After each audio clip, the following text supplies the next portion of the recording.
I'm about to tell you a story so insane it sounds fake, but I promise you it's 100% real.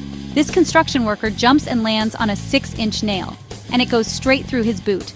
The pain was unbelievable, so crazy he could barely even breathe. They rush him to the hospital, and every time someone even looks at the boot, he's screaming in agony. They have to give him massive painkillers just to get near him. So they start slowly, carefully, cutting the boot away from his foot.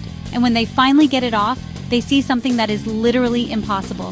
The nail went perfectly between his toes. There was zero injury, not a scratch, not a puncture, not one drop of blood. So where did all that mind-blowing pain come from? The answer to that question is going to completely change how you see your own body. Our entire lives, we've been told a lie about pain. You touch a hot stove, you get a big ouch. You get a paper cut, you get a tiny ouch. More damage equals more pain. Less damage, less pain. It seems so simple, right? Wrong. The truth is, you can have a catastrophic, life-ending injury with almost no pain, or you can have crippling pain with absolutely no physical injury at all. That construction worker's story completely destroys that old idea. He had zero damage, but felt the worst pain you can imagine. And this isn't some 1-in-a-million fluke. It's a massive clue to the real truth about pain. It proves that the link between getting hurt and feeling hurt is not what we think. The pain is always real, but it's a terrible way to measure how much damage has actually been done. So get this. This is the craziest part. What if pain isn't a message from your body at all? What if pain is actually an opinion, a protective judgment call made by your brain? As one of the most famous neuroscientists in the world said, pain isn't a reflex, it's the brain's opinion on your health. To really get this, we have to understand two different things: nociception and pain. And here's a shocker for you. Your body doesn't even have pain receptors. It has danger receptors called nociceptors. These things just detect potentially harmful stuff. Too much heat, too much pressure. When they go off, they don't send a pain signal. They send an electrical danger message to your brain. And this is where it all happens. Your brain gets these danger signals, but it doesn't just automatically turn them into pain. Instead, your brain acts like a supercomputer, gathering information from everywhere to decide if you're really in trouble. In a split second, it asks a million questions. Where am I? Is it a safe place or a war zone? What am I seeing with my own eyes? What do I believe is happening? What happened last time this went down? Your emotions, your memories, your stress, it all gets calculated. Only after looking at all the evidence does your brain make a choice. And only if your brain decides you are in danger and need protecting, it creates the output, the feeling of pain. The pain you feel is your brain's final opinion, designed to make you stop what you're doing.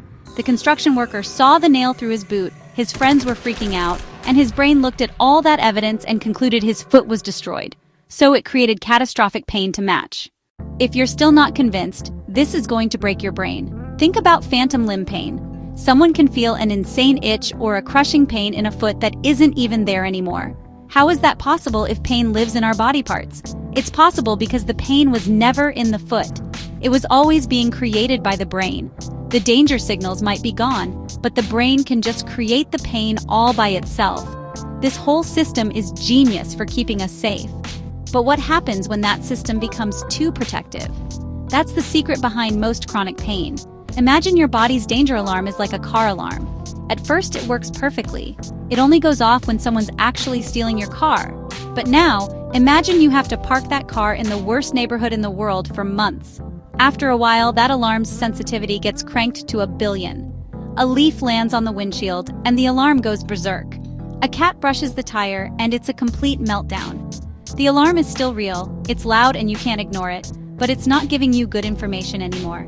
This is exactly what happens in chronic pain. After an injury or a long period of stress, the entire nervous system can learn to be overprotective. It becomes sensitized, a state scientists actually call central sensitization. Now, signals that should be nothing, like your clothes touching your skin, get interpreted by the brain as a massive threat. This is why chronic pain feels like it spreads and moves, and why stress makes it 1,000,000 times worse. Your brain's alarm system is stuck on. It's not all in your head like it's fake. It's literally happening because of how your brain is now wired, and just knowing that is the first step to turning it off. This leads to the biggest, most important question. If the brain can learn to create more pain, can it unlearn it? The answer, backed by tons of research, is 1,000% yes. And it's all thanks to a superpower your brain has called neuroplasticity. Your brain isn't concrete, it's like Play-Doh. It's constantly changing and remolding itself, and you can use this to literally calm down the overprotective alarm system. The first step is what you are doing right now: understanding. Just learning that hurt doesn't equal harm is a powerful cheat code. It helps you go from thinking, "my body is broken," to "my nervous system is just being overprotective, and I can teach it to feel safe again." Realizing your body isn't actually damaged is a critical first step. The second step is to slowly start moving again. For decades, the advice for pain was to just rest. We now know that for chronic pain, this is the worst thing you can do. It makes the alarm system even more sensitive. The better way is to do something called graded exposure. You are running little experiments, gently reintroducing movements to prove to your brain, one tiny win at a time, that movement is safe. You're not pushing into crazy pain, you're showing the alarm system there's no real fire.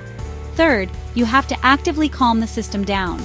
If stress and fear are gasoline for the pain fire, then things that create calm are the water.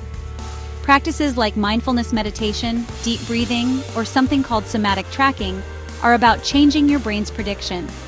Somatic tracking, for example, is where you pay attention to your physical feelings with curiosity instead of fear. When you just observe what's happening without freaking out, you're teaching your brain that these signals aren't actually dangerous. Over time, that can completely break the pain-fear loop. We have barely even scratched the surface of this insane topic. This new science is leading to some of the craziest therapies that are actually changing people's lives. If you want to go deeper and bust even more myths about your own health, you know what to do.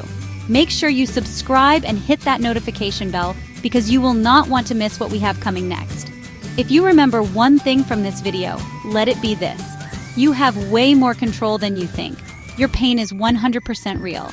It has always been 100% real, but it is not a 100% accurate report on the state of your body.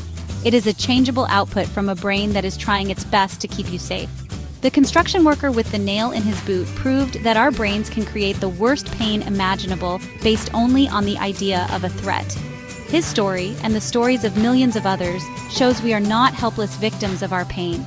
By understanding the truth, that pain is an opinion your brain creates, you're no longer just a passenger. You're in the driver's seat. You can start to change your relationship with your body, calm the alarm, and literally retrain your brain for a life with less pain. You are not broken. Your system is just doing its job a little too well. And now you have the tools to help it find its balance again. What do you guys think about this? Have you ever had an experience where the pain just made no sense? Share your story in the comments below. Talking about this is how we all learn.